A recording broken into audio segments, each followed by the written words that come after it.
خو تاسو غواړئ چې ستاسو په NFC کې تاسو خپل حق ملو شي، خو تاسو غواړئ چې ستاسو د 18 عیني ترمیم باندې د عمل وشي، خو تاسو غواړئ چې ستاسو د قام आवाज وچت شي، خو تاسو غواړئ چې پنجاب سره ډغر وي او پنجاب چې رستا وړه بند نه کړي، خو تاسو غواړئ چې د خپل حق وګټئ، نو بیا زما ورونو، زما خویندو، زما مشرانو د الیکشن پر ورځ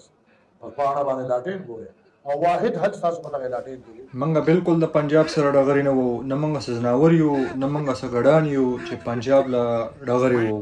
او منګه بالکل ستانه خپل حق نه غواړو، نه د پنجاب نه غواړو. او لاټین له ووټ ورکول داسې دي چې دړی خټکي مرا بم خپل د اشنغرۍ لاندې ایښودل دي، او لاټین له ووټ ورکول داسې دي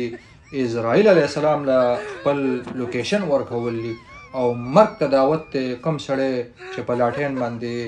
ووټ ورکوي او لاټین له ووټ ورکوي.